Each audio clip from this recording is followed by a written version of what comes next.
সম্মানিত সুধী মণ্ডলী, সবাইকে ভালোবাসা এবং শুভেচ্ছা জানিয়ে আজকে একটি বিষয় নিয়ে আলোচনা করব। আজকের আলোচ্য বিষয় হলো আব্দুর রাজ্জাক সুলাইমান রিয়াদকে নিয়ে। সমন্বয়ক নাহিদ ইসলামের চাঁদা কালেকশনের সহযোগী হচ্ছে আব্দুর রাজ্জাক সুলাইমান রিয়াদ। সে ঢাকার গুলশানে একটি বাড়িতে গিয়ে চাঁদা উঠানোর সময় পুলিশের হাতে অ্যারেস্ট হয়। হ্যাঁ, পুলিশের হাতে সে আটক হয়। তার সাথে আরো 5 জন সমন্বয়ক আটক হয়। ঠিক আছে, তাহলে এ থেকে বোঝা গেল যে সারা বাংলাদেশে এই সমন্বয়করা চাঁদাবাজি ডাকাতি মামলা বাণিজ্য করে যাচ্ছে। সে কিন্তু নাহিদ, তারপর কালা জাহাঙ্গীর, চিফ প্রসিকিউটর তাজুল ইসলামের অন্যতম সহযোগী। এরপরে খালাপাড়া হাস আবদুল্লাহরও সহযোগী, এদের সাথে তার ছবি আছে। তো সে কোটি কোটি টাকার মালিক এখন, এই সমন্বয়ক আব্দুর রাজ্জাক সুলাইমান রিয়াদ। কি করে কোটি কোটি টাকার মালিক হলো? একজন ইউনিভার্সিটির স্টুডেন্ট কি করে কোটি কোটি টাকার মালিক হয়? শোনা যাক, তার মায়ের কাছ থেকে শুনি। সামান্য প্লে করব, তারপর আমি ব্যাখ্যা বিশ্লেষণ করব। Let's play. ফুটেজটা আমি আপনাদের সামনে প্লে করে শোনাচ্ছি, দেখাচ্ছি। এই জায়গাটা কার, যেখানে থাকতেছেন? এই যে বাড়িটা করতেছে রিয়াদ, কে করতেছে এটা? এটা তো মনে করেন আর স্বামীও দেনে না করে দীর্ঘ আপনার স্বামী কি করে? আমার স্বামী রিক্সা চালে কম দেয়। তো রিক্সা চালিয়ে এত বড় ঘর, এটা কি সম্ভব এখনকার সময়? বলেন, এটা জমাতে ইসলামের কি একটা কারণ থেকে এদেরকে 40,000 টাকা পাইছি জামাত ইসলামের পান থেকে? পরের টাকাগুলো কোথেকে আসছে? পরে দীর্ঘ ওনাকে বেচছি, কিছু গাছ আমি আমার বাড়ি থেকে দিয়েছি। এর বাড়ি। আচ্ছা দর্শক শ্রোতারা, শুনেছেন তো, এই রিয়াদের বাবা হচ্ছে একজন রিক্সা ড্রাইভার। ভিডিওর পরবর্তী অংশে বলা হয়েছে এরপরে সে কৃষিকাজ শুরু করে। তো একটা রিক্সা ড্রাইভারের বাড়ি কোটি কোটি টাকা, লক্ষ লক্ষ টাকা খরচ করে কিভাবে বানানো সম্ভব? এই রিক্সার ড্রাইভারের ছেলে, সে সমন্বয়ক হয়ে চাঁদাবাজি করে কোটি কোটি টাকার মালিক হয়েছে। এই যে সমন্বয়কগুলো, এদের ব্যাকগ্রাউন্ড খুবই পুয়ার। এই যে উর্ফে হাসনাত আবদুল্লাহ উর্ফে হুসনাই আবদুল্লাহ, খালামাগুর উর্ফে কালাপাডা হাসনাত আবদুল্লাহ হাবাদুল্লাহ, তার বাবা হচ্ছে একজন একজন রাজমিস্ত্রি। এটির খবরও আমাদের কাছে আছে। তার টিনের বাড়ি ভাঙ্গা, পিছন দিক খোলা, সামনের দিক খোলা। মনে হয় সামনের দিকে কুত্তা বিলাই ঢুকে গিয়ে পিছন দিকে বের হয়ে যেতে পারবে। তার বাড়িটি এখনো আছে ব্রাহ্মণবাড়িয়াতে। ঠিক আছে, সেও কোটি কোটি টাকার মালিক। মার্সিডিজ গাড়ি ছাড়া এখন চলে না। ঠিক আছে, এটাই। এখন এই চাঁদাবাজরা সারা দেশব্যাপী সমন্বয়কের সাংঘাতিক রূপ ধারণ করে মানুষের বিভিন্ন বাসা বাড়িতে গিয়ে হানা দিয়ে চাঁদা আদায় করার চেষ্টা করতেছে। ঠিক আছে, তো এই যে এই যে এই যে সে চাঁদাবাজি করতেছে, সে কি একা চাঁদাবাজি করছে? না, এমনটি না। সব কয়টা সমন্বয়ক সারা দেশব্যাপী চাঁদাবাজি করে দেশটাকে লুটপাট করে পুরা দেশকে ত্রাসের রাজ্যে পরিণত করে ফেলেছে। আরেকটা চাঁদাবাজের এর সম্পর্কে আমি আরেকজন সমন্বয়কের বক্তব্য আমি ফেসবুক থেকে দেব। তার আগে আমি আরেকটি পোস্ট আমি একজনের কাছ থেকে নিয়েছি, আমি সেটি পড়ে শোনাই।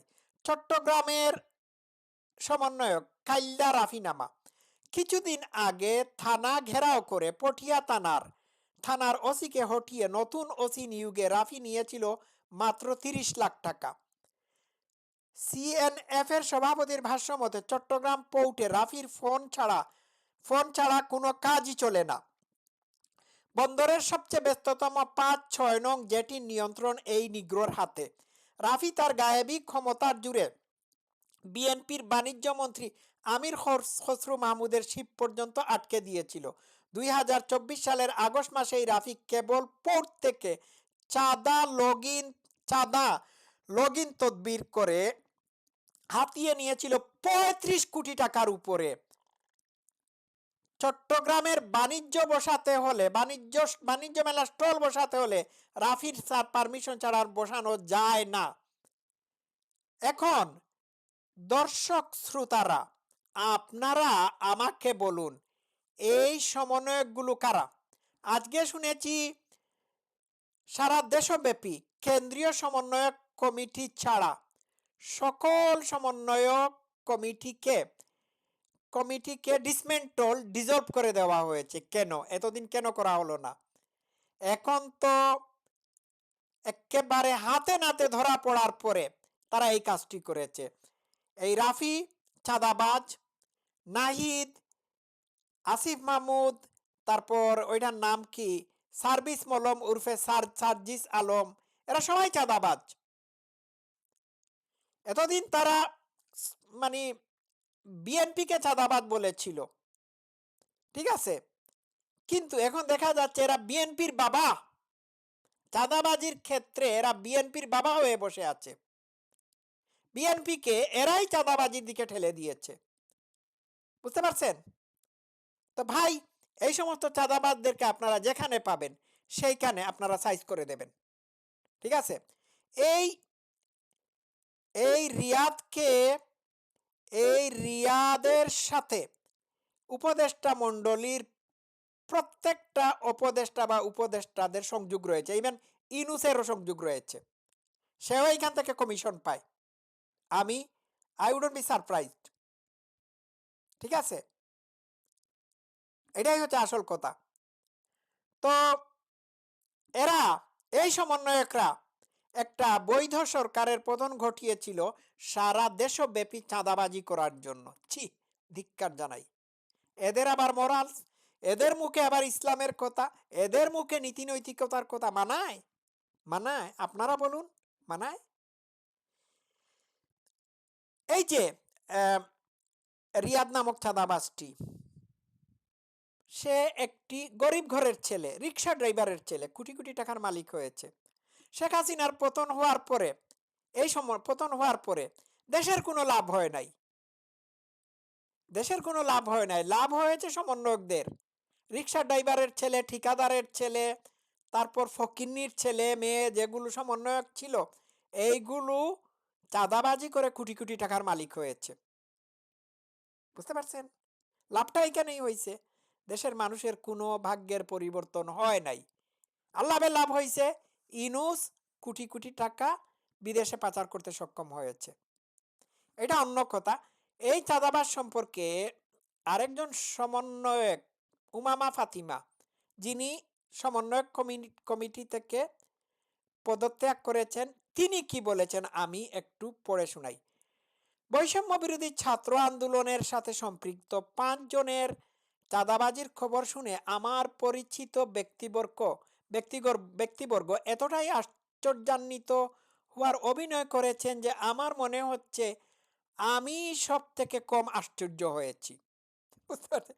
এই ছেলেগুলোকে তো নেতাদের পিছনে প্রটোকল দিতে দেখা গেছে এতদিন যাবৎ, ঠিক আছে? সচিবালয় থেকে শুরু করে মিছিল, মিটিং, মারামারি সব জায়গাতেই সমন্বয়কদের ডান হাত বাম হাত হিসাবে নির্বিঘ্নে প্রটোকল দিয়ে গেছে। গুলশান বনানী গ্যাং কালচারের অজস্র অভিযোগ আভ্যন্তরীণভাবে তাদের বিরুদ্ধে ছিল। এই ছবির রিয়াদ নামের ছেলেটা গত ডিসেম্বর মাসে রূপায়ণ টাওয়ারে আমার সামনে অত্যন্ত উশৃঙ্খল আচরণ করেছিল। আমরা মেয়েরা তাকে থামানোর চেষ্টা করলে আমাদের উপর পাল্টা চড়াও হয়। ওই ঘটনার পর ছেলেটার ব্যাপারে খোঁজ নিয়ে জানতে পারি ইতিমধ্যে তার বিরুদ্ধে হুমকি, মারামারি, চাঁদাবাজির অভিযোগ রয়েছে। আমি জেনে তখনও মোটেই অবাক হইনি, কারণ ততদিনে বৈষম্য বিরোধীতে এই ধরনের মানুষের আনাগুনাই সব জায়গায় টের পাওয়া যেত। ঠিকই তারা রূপায়ণ টাওয়ারে অবাধে আসা যাওয়া করত। কারো দুর্নীতি বা অসত্যতার ব্যাপারে অভিযোগ জানালে উত্তরে পিন ড্রপ সাইলেন্স উপহার পেতে হবে। আর আমি আমি চোখের সামনে দেখতাম এসব লোকজন কিভাবে দিন শেষে অ্যাক্সেস করে নেয়। আজকে এত মাস পরে এই প্ল্যাটফর্মের দিকে তাকালে বলার ভাষা পাই না কোনো। যেভাবে পারছে এই প্ল্যাটফর্মকে নষ্ট করছে। আজকের এই চাঁদাবাজির খবর দেখে আশেপাশে সবাই এতই অবাক হওয়ার ভান করছেন, বিষয়টা কিছুটা হাস্যকর বটে। ইস, মানুষ কত নিষ্পাপ, সদ্যভূমিষ্ঠ শিশুর মতো তারা আবিষ্কার করেছেন এই ছেলেগুলো আজ কিভাবে চাঁদাবাজি করলো। অত্যন্ত দুঃখিত বন্ধুরা, বলতে হবে এই প্রথম কোনো চাঁদাবাজি করতে গিয়ে তারা পুলিশের হাতে ধরা খেল। ঠিক মতো খোঁজ নিলে বুঝবেন এদের শিকড় অনেক গভীরে গভীরে। দেখতে পাচ্ছেন? কি বিষয়ে বুঝলেন আপনারা বলুন তো দেখি। এরা সবাই চাঁদাবাজ, এদের বাপদাদারাও চাঁদাবাজ। এই যে আসিফ মাহমুদ সজীব ভুয়া উর্ফে ভুইয়া, এর বাবা একজন ঠিকাদার, সেও চাঁদাবাজ। ঠিক আছে,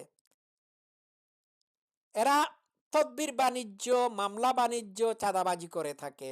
এই যে ওই ইউনূসের সরকারে একটা জঙ্গি আছে না, হিজবুত তাহরীরের, এই জঙ্গিটার নাম হচ্ছে কি? জঙ্গিটার নাম হচ্ছে মাহফুজ মলম উর্ফে মাহফুজ আলম। এ কিন্তু 5 কোটির নিচে কোনো তদবির হাতে নেয় না।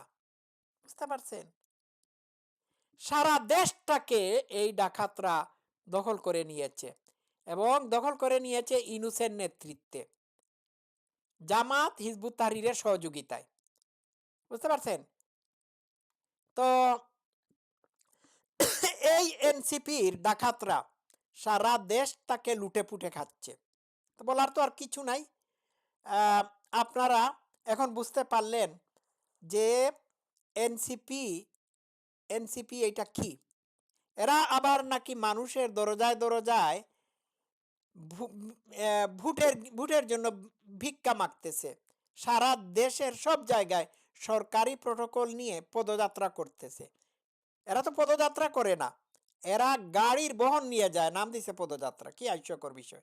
ঠিক আছে, তো এদেরকে হটান।